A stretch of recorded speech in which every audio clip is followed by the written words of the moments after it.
बीडच्या अर्धमसला गावामधील एका मशिदीमध्ये स्फोट। या गावातील 2 तरुणांकडून जिलेटिनच्या सहाय्याने स्फोटामुळे मशिदीच्या भिंतीला भेगा, फरशीही फुटली आहे। बीड मस्जिद स्फोटाप्रकरणी 2 तरुणांना पोलिसांकडून अटक। आरोपी विजय गव्हाणे आणि श्रीराम सागडे यांना अटक। बीड मस्जिद स्फोटामधल्या आरोपीचा जिलेटिनसोबतचा व्हिडिओ समोर आलाय। स्फोटाआधी आरोपी विजय गव्हाणेनं जिलेटिनसोबत रील केल्याची माहिती मिळते। मशिदी स्फोटाआधी अर्धमसला या गावामध्ये रात्री उरूस होता आणि यावेळी गव्हाणे आणि सागडेनं शिवीगाळ केल्याची माहिती मिळते। गावकऱ्यांनी दोघांनाही समजवण्याचा प्रयत्न केलेला होता।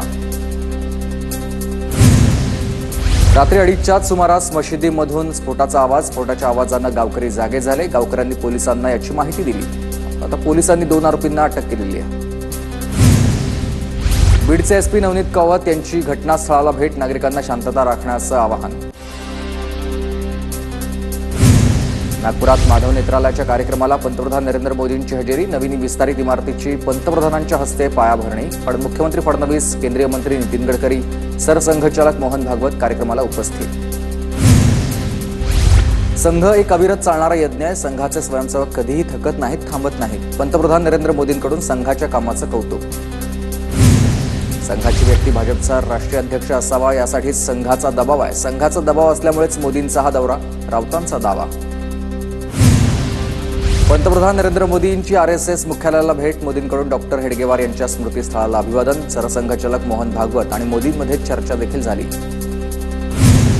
पंतप्रधान नरेंद्र मोदींची दीक्षाभूमीला भेट। पंतप्रधान नरेंद्र मोदींकडून डॉक्टर बाबासाहेब आंबेडकरांना अभिवादन। पंतप्रधान झाल्यानंतर मोदींकडून दीक्षाभूमीला दुसऱ्यांदा भेट।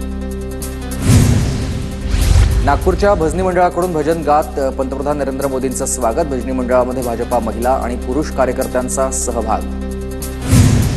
प्रशांत कोरटकरला 14 दिवसांची न्यायालयीन कोठडी। प्रशांत कोरटकरकडून जामिनासाठी अर्ज। कोरटकरच्या जामीन अर्जावर 1 एप्रिलला सुनावणी।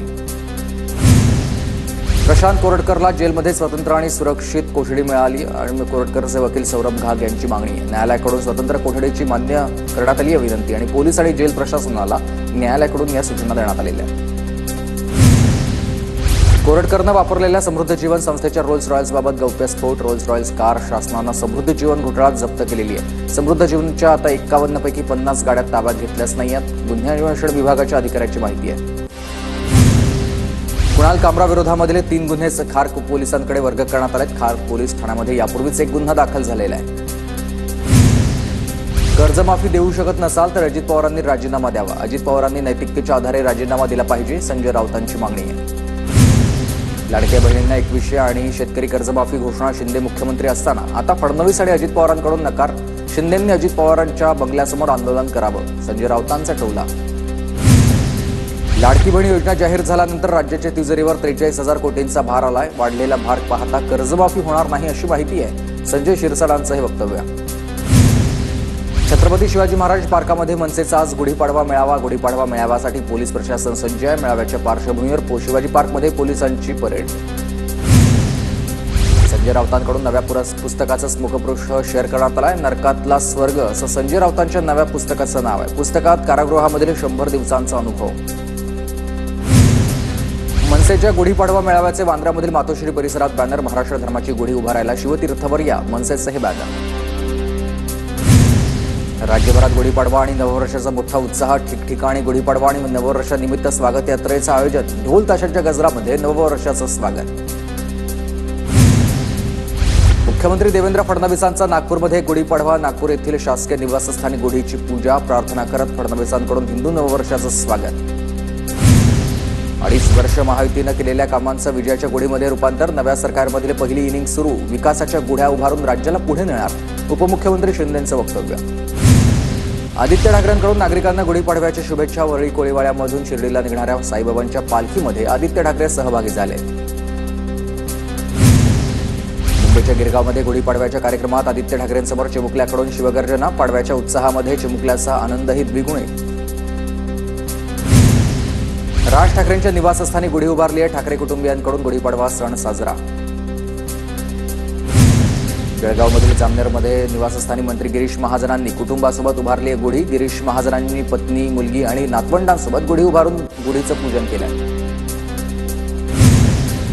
विरोधी पक्षनेते अंबादास दानवेंनी छत्रपती संभाजीनगरमधील भवानी कृपा निवासस्थानी सहकुटुंब गुढी उभारली। गुलमंडी परिसरात माजी खासदार यांच्या हस्ते गुढी। ठाण्यात गुढीपाडव्यानिमित्त शोभायात्रेचं आयोजन। उपमुख्यमंत्री एकनाथ शिंदे शोभायात्रेत सहभागी। पारंपरिक वेशभूषेमधील तरुण तरुणींच्या सहभागामुळे यात्रेत उत्साह। गिरगावमध्ये नववर्षाच्या स्वागतासाठी शोभायात्रेचं आयोजन। शोभायात्रेत शिवसेवा प्रतिष्ठानकडून छत्रपती शिवाजी महाराजांची भव्य मूर्ती तर भव्य रांगोळी देखील साकारण्यात आली। ठाण्यातील शोभायात्रेत पारंपरिक वेशभूषा करत महिलांची बाईक रॅली। बाईक रॅलीचं तिसरं वर्ष। रॅलीमध्ये महिलांमध्ये आनंदाचं वातावरण होतं। डोंबिवलीमधील नववर्षानिमित्त शोभायात्रा, रांगोळी, पारंपरिक पोशाख, मराठमोळा साज शोभायात्रेचं आकर्षण। खासदार श्रीकांत शिंदे शोभायात्रेत सहभागी।